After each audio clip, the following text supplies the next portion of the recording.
2025 চনৰ 24 আৰু 25 ফেব্ৰুৱাৰী তাৰিখে আমি এডভান্টেজ আছাম 2.0 অনুষ্ঠিত কৰিছিলোঁ আৰু সেই সময়ত অসমত ইনফ্ৰাষ্ট্ৰাকচাৰ আৰু ইণ্ডাষ্ট্ৰী এই দুইটা ক্ষেত্ৰত বিনিয়োগ কৰিবলৈ 5,18,000 কোটি টকাৰ প্ৰস্তাৱ আমালৈ আহিছিল।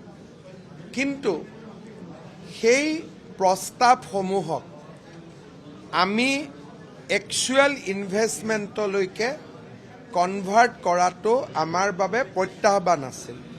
কাৰণ প্ৰতিগৰাকীকে মাটি দিব লাগিব, প্ৰতিগৰাকীকে বিদ্যুৎ দিব লাগিব, প্ৰতিগৰাকীকে ভাৰতৰ আন ৰাজ্যৰ তুলনাত আমি কম্পিটিটিভ পলিচি দিব লাগিব।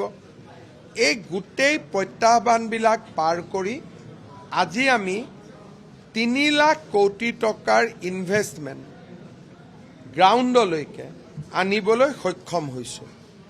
আজি এই যিমানবিলাক ইনভেষ্টমেণ্ট আমি দেখা পাইছোঁ, তেওঁলোকে ইতিমধ্যে নিজৰ নিজৰ অঞ্চলত বিভিন্ন পৰ্যায়ৰ কাম আৰম্ভ কৰিছে। অৰ্থাৎ 5,18,000 কোটি টকাৰ 3 লাখ কোটি টকাৰ ইনভেষ্টমেণ্ট আজি আমি ফিল্ডত আৰম্ভ কৰিবলৈ সক্ষম হৈছোঁ। এডভান্টেজ অসমৰ এবছৰৰ ভিতৰতে আমি এই সফলতা লাভ কৰিছোঁ। ইউজুৱেলি আমি 5 বছৰৰ মূৰত এখন বিনিয়োগ সন্মিলন পাতোঁ। এইবাৰ মই আশা কৰোঁ যে 2026 চনৰ ভিতৰতে আমি 5 লাখ কোটি টকা স্পৰ্শ কৰিবলৈ সক্ষম হ'ম।